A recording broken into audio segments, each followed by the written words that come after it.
Ушылары ақта тариф етмеге азырмы? Студияда мен Султания Стакаева çalışам. Хайырлы ақшамлар. Нәтижелер чықарылды. Қырым елбасшысы кечкен сене Везірлер Шурасы тарафындан бежірілген иш ақта исабат берді.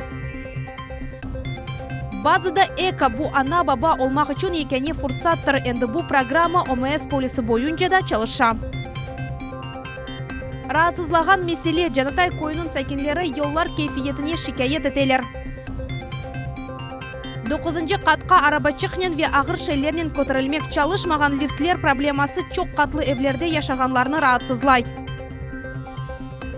Temiz yürekten bakşış iş adamı Koktebel сәкенлеріне амбулатория құрылмасына meydan ayırdı. Бүгін Қырым Cumhuriyeti'nin yolbaşçısı Sergey Aksyonov Devlet Şura sesiyasında mebuslar faaliyetinin neticeleri ақта исабат тақдим etті.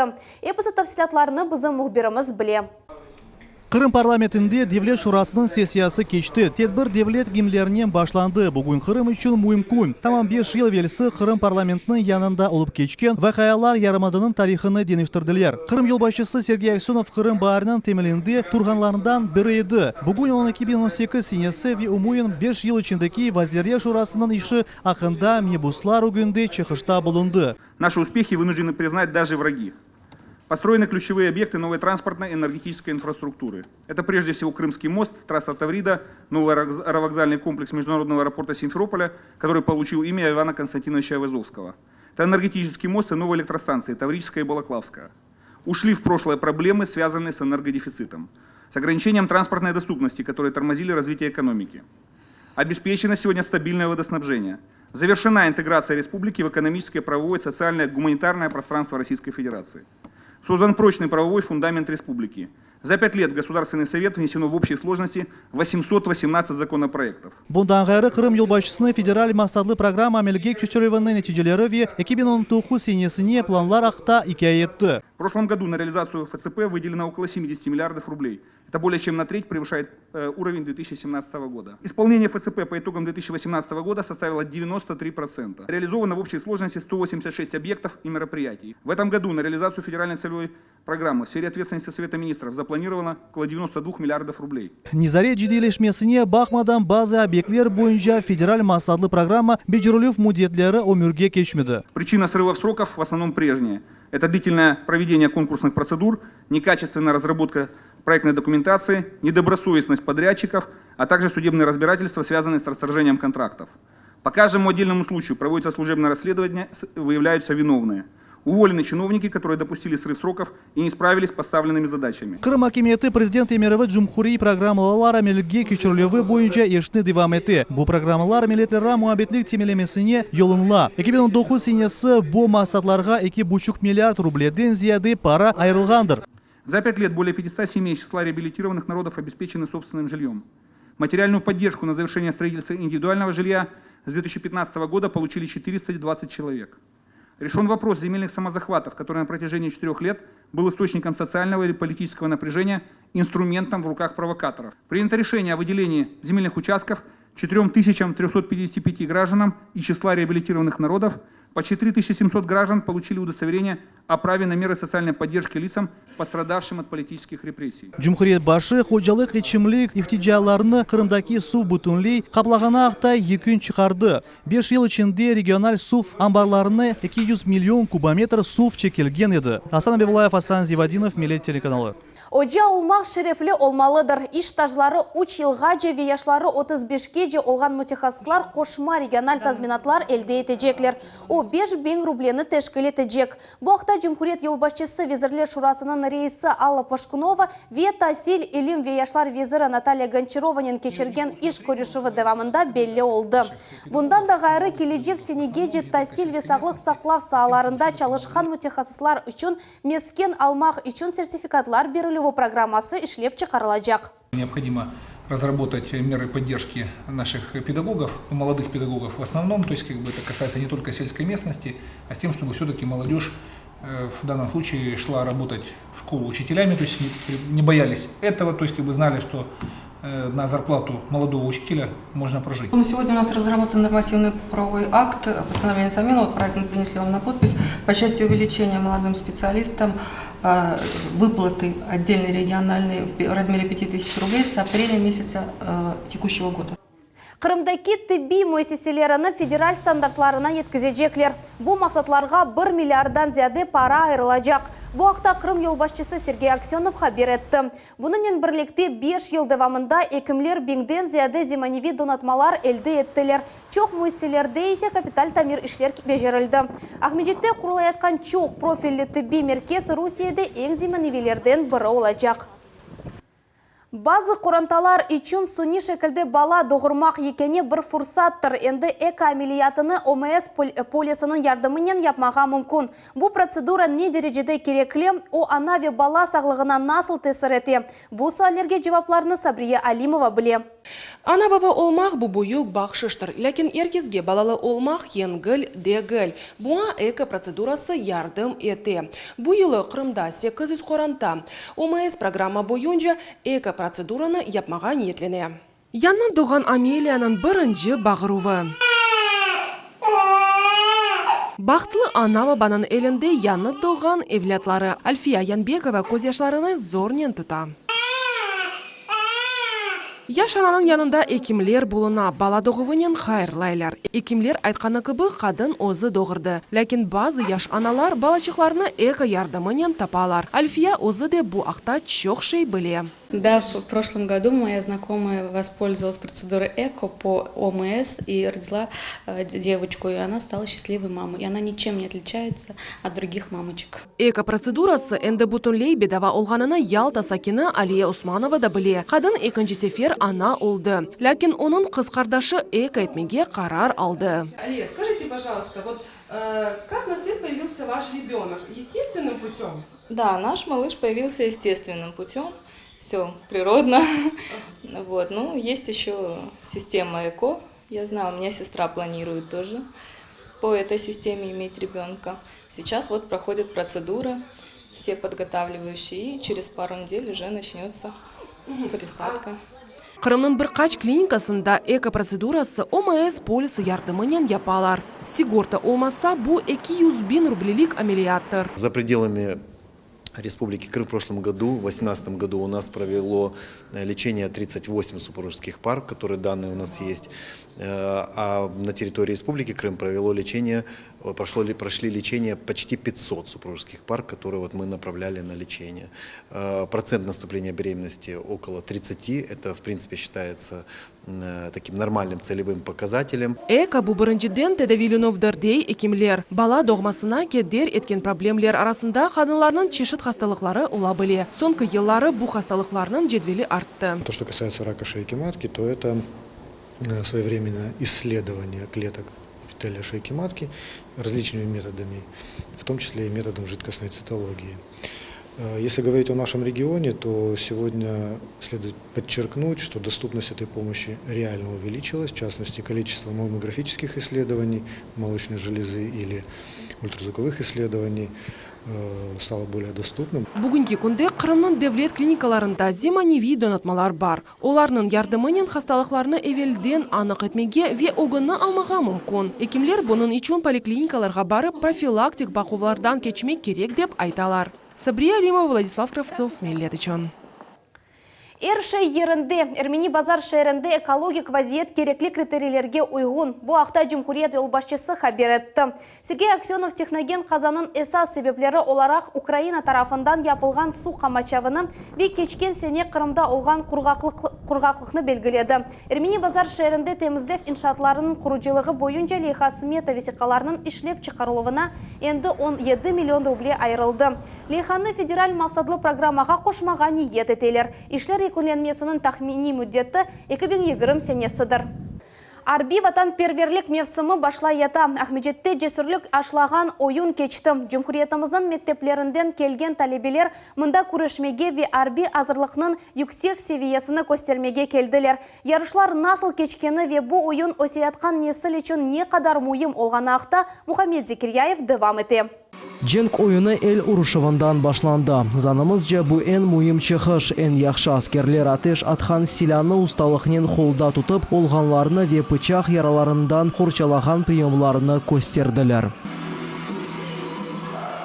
Mında en faal ve cesur mektep talebeleri toplandı. 9. sınıf talebesi Alexander Kuzmin 28 saniye içinde silahını dağıttı ve ciydi. Kalashnikov avtomatından başlap tüfekке barğanca 10.000'den ziyade silahlarını öğrendi. Bugün olup geçecek yarışlarga o ciddi yanaştı. Orduda hizmet etmege endi hazır. Если научиться, то ничего сложного, но смотря какой автомат. Если есть тот автомат, который ты проработал там 1000 раз, то, конечно, будет намного легче. Ну а сейчас, как на соревнованиях, этот автомат для меня значительно тяжелее. 190 iştirakçı 14 yaştan 16'gaca. Onların arasında yaş orducular, kadetler ve adi mektep talebeleri. Tedbirдің teşkilatçıları vazifesinde tahsil vizirligi ve yaş orducular teşkilatı çıktı. Yarışlarga geçmek için esas kriteriler bu yaxşı cismani hazırlık, ısrarlık ve takım ile çalışıp oluvdur.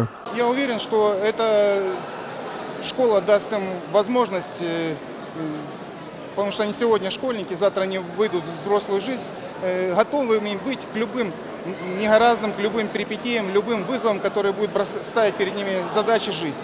И они будут готовы держать удар и с честью выходить из любых ситуаций. Normativlerini berib çoxusılar için bu addi ve hatta kunki meşguliyettir. Lakin bu ağırlıklarda geçmege karar alganlar için bir idman yeterli değil. Igor Badika mektepnin güzel derecesini göstermek için öz bedenini aman bir yıl devamında hazırladı. Tırışkanları o güne çıktı. O yatkan yerinden korpusunu 55 kere koterip oldu. Не так сложно, как казалось.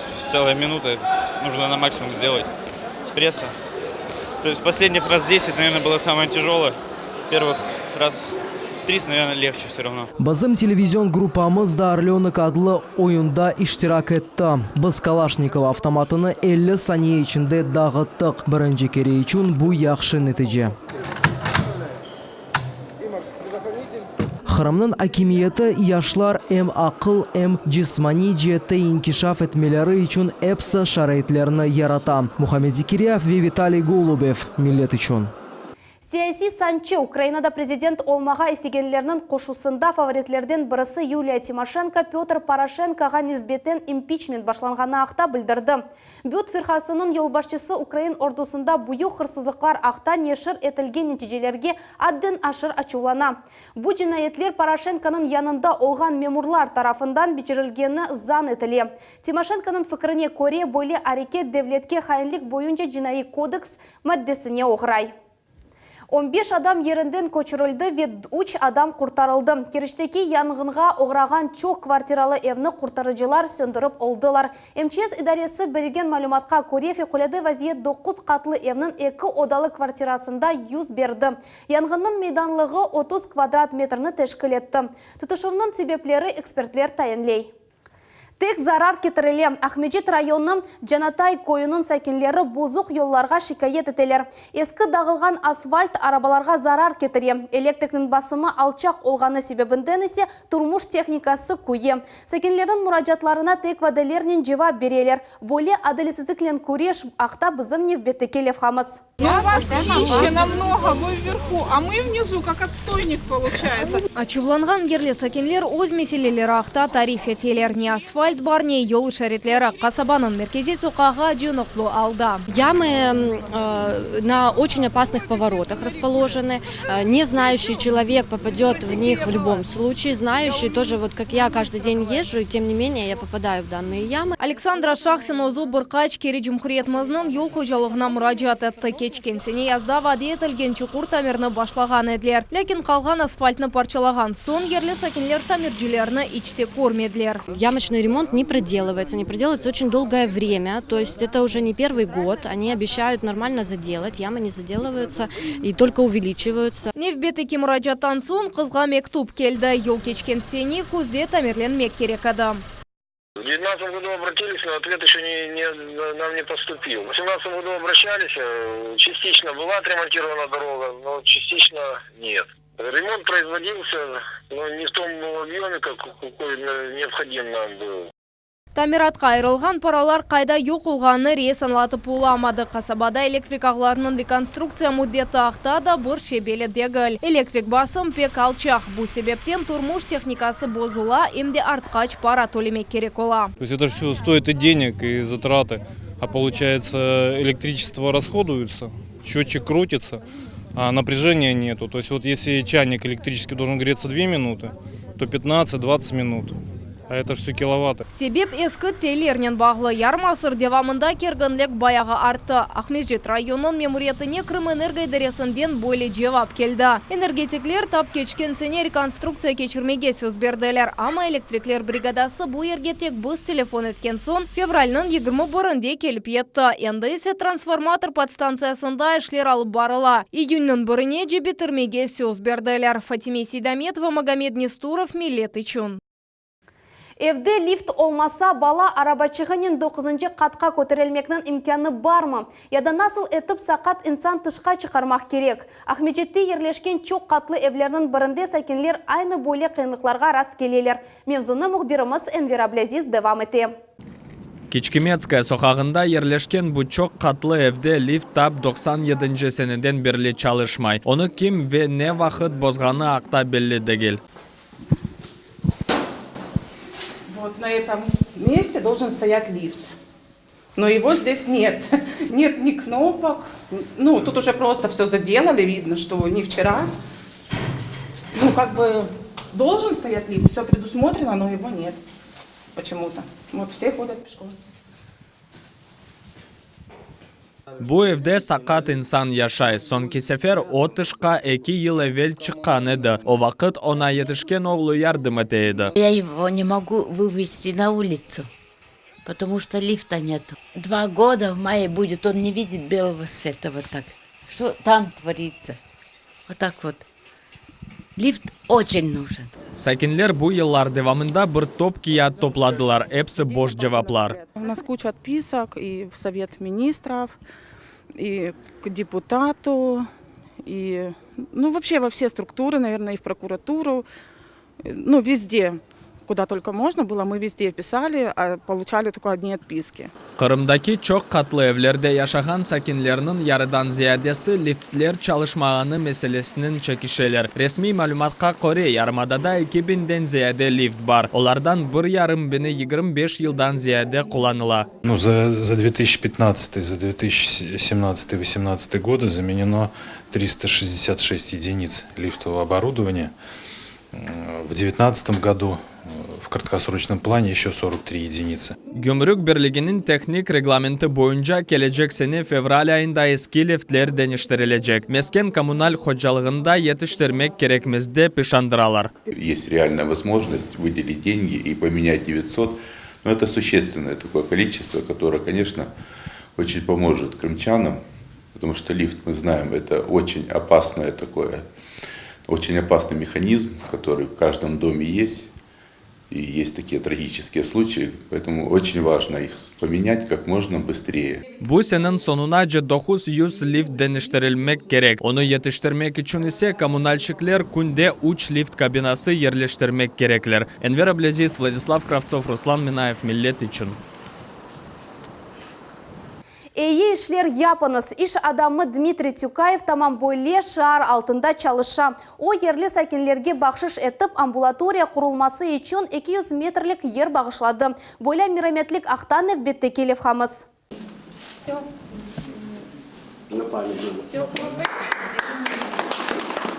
Шерит кесілді анлашмайым заланды. Енді 200 метрлік мейдан Қырым Жұмхуретіне айт. Бұл иш адамы Дмитрий Тюкаевның бақшышыдыр. Иш адамы бір вақытлары озу бедава тебе ярдым олмағанына раст келгенini айта. Жители поселка Коктебель сталкиваются с проблемой того, что вместо амбулатории недостаточно места.